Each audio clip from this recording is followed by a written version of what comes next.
목요일 새벽 묵상 오늘 주시는 하나님의 말씀입니다. 하나님의 말씀은 잠언 8장 1절부터 36절까지의 말씀입니다.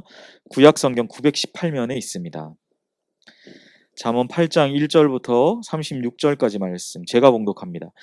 지혜가 부르지 아니하느냐, 명철이 소리를 높이지 아니하느냐. 그가 길가의 높은 곳과 내거리에 서며 성문 곁과 문 어기와 여러 출입하는 문에서 불러 이르되, 사람들아, 내가 너희를 부르며 내가 인자들에게 소리를 높이노라. 어리석은 자들아, 너희는 명철할지니라. 미련한 자들아, 너희는 마음이 밝을지니라. 너희는 들을지어다. 내가 가장 선한 것을 말하리라. 내 입술을 열어 정직을 내리라. 내 입은 진리를 말하며 내 입술은 악을 미워하느니라. 내 입의 말은 다 의로운즉 그 가운데에 굽은 것과 패역한 것이 없나니, 이는 다 총명 있는 자가 밝히 아는 바요, 지식 얻은 자가 정직하게 여기는 바니라. 너희가 은을 받지 말고 나의 훈계를 받으며 정금보다 지식을 얻으라. 대저 지혜는 진주보다 나음으로 원하는 모든 것을 이에 비교할 수 없음이니라. 나 지혜는 명철로 주소를 삼으며 지식과 근신을 찾아 얻나니, 여호와를 경외하는 것은 악을 미워하는 것이라. 나는 교만과 거만과 악한 행실과 패역한 입을 미워하느니라. 내게는 계략과 참 지식이 있으며 나는 명철이라. 내게 능력이 있으므로 나로 말미암아 왕들이 치림하며 방백들이 공의를 세우며 나로 말미암아 재상과 존귀한 자 곧 모든 의로운 재판관들이 다스리느니라. 나를 사랑하는 자들이 나의 사랑을 입으며 나를 간절히 찾는 자가 나를 만날 것이니라. 부귀가 내게 있고 잔고한 재물이 공의도 그러하니라. 내 열매는 금이나 정금보다 나으며 내 소득은 순금보다 나으니라. 나는 정의하며 공의로운 길 가운데로 다니나니, 이는 나를 사랑하는 자가 재물을 얻어서 그 곳간에 채우게 하려 함이니라. 여호와께서 그 조화의 시작 곧 태초에 일하시기 전에 나를 가지셨으며, 만세 전부터 태초부터 땅이 생기기 전부터 내가 세움을 받았나니, 아직 바다가 생기지 아니하였고 큰 샘들이 있기 전에 내가 이미 났으며, 산이 세워지기 전에 언덕이 생기기 전에 내가 이미 났으니, 하나님이 아직 땅도 들도 세상 진토의 근원도 짓지 아니었을 때라. 그가 하늘을 지으시며 궁창을 해면에 두르실 때에 내가 거기 있었고, 그가 위로 구름 하늘을 견고하게 하시며 바다의 샘들을 힘있게 하시며 바다의 한계를 정하시며 물이 명령을 거스리지 못하게 하시며 또 땅의 기초를 정하실 때에 내가 그 곁에 있어서 창조자가 되어 날마다 그의 기뻐하시는 바가 되었으며 항상 그 앞에서 즐거워하였으며 사람이 거처할 땅에서 즐거워하며 인자들을 기뻐하였느니라. 아들들아, 이제 내게 들으라. 내 도를 지키는 자는 복이 있느니라. 훈계를 들어서 지혜를 얻으라. 그것을 버리지 말라. 누구든지 내게 들으며 날마다 내 문 곁에서 기다리며 문설주 옆에서 기다리는 자는 복이 있나니, 대저 나를 얻는 자는 생명을 얻고 여호와께 은총을 얻을 것임이니라. 그러나 나를 잃는 자는 자기의 영혼을 해하는 자라. 나를 미워하는 자는 사망을 사랑하느니라. 아멘. 오늘 주신 본문의 말씀으로 지혜를 사랑하는 자라는 제목의 하나님의 말씀을 증거하겠습니다. 7장, 우리가 앞에 보았던 7장의 주된 내용이 음녀였다면 8장은 바로 의인화된 그 지혜입니다. 은밀하게 청년을 유혹했던 음녀와는 달리 지혜는 공개적인 장소에서 사람들을 초대합니다. 2절과 4절을 보면, 그가 길가의 높은 곳과 내 거리에 서며 성문 곁과 문 어기와 여러 출입하는 문에서 불러 이르되, 사람들아, 내가 너희를 부르며 내가 인자들에게 소리를 높이노라 라고 말씀하고 있죠.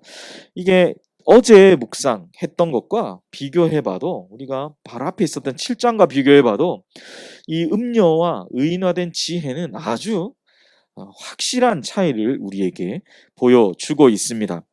세상의 것을 따르는 자들은 늘 숨기고 자기 스스로의 비밀들이 많고 시시하지만, 그것과 달리 하나님의 지혜를 따르는 자들은 항상 떳떳하게 행동할 수 있습니다. 담대하게 행동합니다. 뒤에 숨어서 행동하지 않습니다. 하나님의 말씀과 하나님의 지혜, 그분의 지혜 자체가 진리이기 때문에 숨길 필요가 없는 것이다. 떳떳한 것이죠. 담대한 것이죠. 비밀스럽게 묻혀져 있는 것이 아니라 늘 당당하고 담대한 것이 바로 지혜입니다. 사랑하는 여러분, 어떠한 상황 가운데 눌려서 비밀스럽게 그렇게 혼자 남몰래 그렇게 혹시 다니고 계십니까? 사랑하는 성도 여러분, 오늘 이 지혜 잠언 기자를 통하여 주신 이 지혜의 모습대로 주님 주신 담대함과 당당함과 하나님의 지혜로 이기며 승리하며 나아가시는 우리 귀한 하루 보내시기를 바랍니다. 또한 본문은 하나님의 지혜의 역할을 한 번 더 강조합니다. 11절부터 16절에는 하나님이 주시는 지혜로 나라를 다스리고 선악간의 옳고 그름을 판단하기 위해서는 하나님이 주시는 지혜로 가능하다라는 것을 말씀하고 있습니다. 그것이 바로 모든 존귀한 자를 다스리는 하나의 능력과 힘이 된다라고 말씀은 우리에게 전해주고 있습니다. 그러니까 하나님이 주시는 지혜로 우리가 나라도 다스릴 수 있고 선악간의 옳고 그름을 판단하는 것도 하나님이 주시는 지혜로 가능하기 때문에 어떤 공동체에서나 어떤 것을 다스리는 위치에 있는 사람들은 모든 존귀한 자로 표현된 어떤 것을 다스리는 사람들에게 바로 이 하나님의 지혜는 그러한 사람들에게 하나의 능력과 힘이 된다라는 것이죠. 그렇기 때문에 어떤 자리에서 다스리는 분들은 바로 이 하나님의 지혜를 구하며 나아가야 될 줄 믿습니다. 그래서 잠언 기자는 17절과 같이 하나님의 지혜를 이렇게 사모해야 된다라고 말합니다. 17절, 나를 사랑하는 자들이 나의 사랑을 입으며 나를 간절히 찾는 자가 나를 만날 것이니라. 여기 나라고 지칭된 것이 바로 의인화된 이 하나님의 지혜라는 것이죠.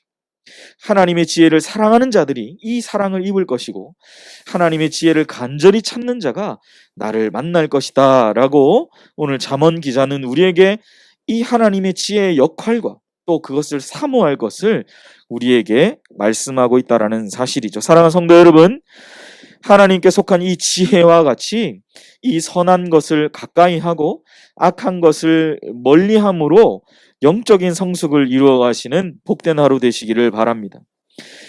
하나님께서 주시는 지혜는 선천적으로 타고난 것이 아니라 우리의 매일의 삶 속에서 즐거운 마음으로 그 지혜를 사모하고 사랑하고 늘 가까이 함으로 그렇게 훈련함으로 그렇게 점점 채워 나아가는 그러한 것임을 우리는 말씀을 통해 생각해 볼 수 있습니다. 나를 사랑하는 자들이 나의 사랑을 입으며 나를 간절히 찾는 자가 나를 만날 것임이라. 사랑하는 연희교 성도 여러분, 하나님 앞에서 늘 이 선한 것, 옳은 것, 오늘 본문의 표현에 의하면 이 하나님의 지혜를 선택하는 삶이 반복되고 그것이 쌓여져 나아갈 때 저와 여러분은 하나님의 지혜의 사람으로 그렇게 자라가게 될 것입니다. 아무쪼록 오늘 하루가 하나님의 지혜를 사랑함으로 그분과 그 하나님과 그 하나님의 지혜를 가까이 하여 그러한 하루, 복된 하루, 그러한 우리 모두가 되시기를 주님의 이름으로 간절히 축복합니다. 기도하겠습니다. 사랑하신 하나님, 7장의 내용처럼 음녀는 모든 것들을 숨기고 은밀하게 그렇게 유혹하지만 지혜는 공개적인 장소에서 사람을 초대하며 또한 정말 하나님이 주시는 지혜로 나라를 다스리고 선악간의 시시비비를 옳고 그름을 판단하기 위해서 하나님의 지혜가 중요하다라고 오늘 말씀을 통해 보았습니다. 그리하여 모든 존귀한 자는 바로 이 하나님의 지혜를 사모하며 이 지혜가 그의 능력과 힘이 되어야 된다고 말씀하셨습니다. 오늘 귀한 주신 이 말씀 그대로 나를 사랑하는 자들이 나의 사랑을 입으며 나를 간절히 찾는 자가 나를 만날 것이다 라는 이 잠언 기자의 권면대로 오늘 하루가 그 하나님의 지혜를 간절히 사랑하고 또 찾고 또 찾으며 하나님을 만나는 복된 이 하루 되게 하여 주시옵소서. 주님께 감사와 찬양과 함께 하시는 주님께 영광을 올려드리며 이 모든 말씀 우리 구주 예수님의 이름으로 기도하옵나이다. 아멘. 이 시간 우리 함께 기도하실 때 하나님께서 주시는 지혜를 사랑하며 성도의 삶을 풍성하게 채워주시옵소서 기도하시기 바랍니다. 또한 하나님의 지혜를 붙들고 오늘의 삶 속에서 우리 자신을 훈련하며 나아가는 우리 연유교회 또한 우리 모든 성도들 되게 해달라고 기도하시기를 바랍니다. 선교사님 위해 기도하실 때 박모세 유독희 선교사님 안식의 기간을 통하여서 건강 회복과 또 하나님께서 나아가게 하실 귀한 사역을 위해서 기도해 주시기를 바랍니다. 마지막으로 우리 19구역 김명순 권사님 혈액암 회복을 위하여 항암 치료 잘 받고 이겨내도록 기도해 주시기를 바랍니다. 우리 다 함께 주신 기도의 제목을 붙들고 기도하겠습니다.